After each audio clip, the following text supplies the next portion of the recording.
Welcome to this Bibendum podcast. Today, Willie Lebus talks about the Artisan Project by Bibendum and the growing trend for drinking less but better.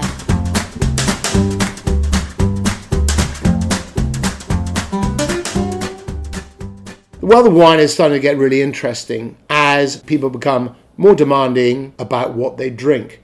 And I think that is why, over the last few years, I've really noticed a trend with people drinking possibly a little bit less, but a lot better. And this ties in nicely with the eating and drinking consumer caring a hell of a lot more about what actually goes into what they eat and what they drink.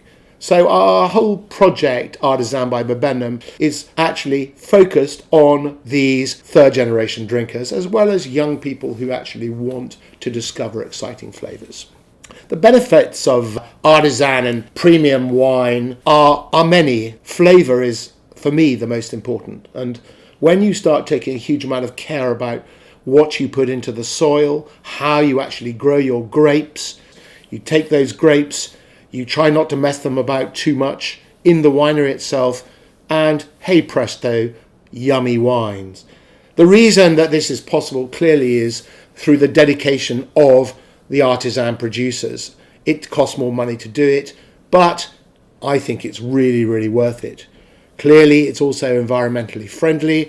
And finally, the real benefit of artisan wines is it adds amazing diversity to what can otherwise become quite a humdrum wine list. Over the last 10 years or so, there's been an amazing growth in artisan food producers, and therefore restaurants have started to produce really interesting menus. And I think it's about time that the wine list became more dynamic and we had more room for interesting wines, which we can change on a regular basis. In terms of what producers are becoming, I think, far more environmental and artisan, I have loads and loads of favourites. But amongst them, I would have to say, in Europe, I'm very fond of Adegas Alguera, who are up in the northwest Spain. They produce unbelievably good Godello and also this amazing grape called Mencia, and they are organic and biodynamic at the same time. There's a gorgeous producer down in the southwest called Domaine Coipe. They're making fabulous Jurançon, and their Sève d'Automne has got this beautiful richness about it, which I think is certainly worth taking a look at.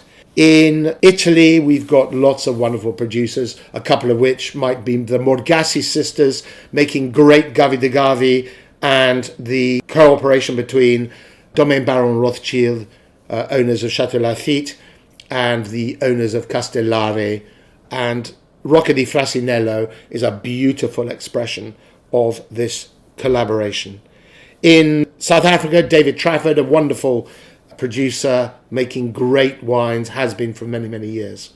In terms of how this ties in with what Bibendum is trying to do, what we're trying to do, I think, is get people to drink better. Frankly, the world is drinking less wine now, so drink better, drink a little bit less. That suits everybody.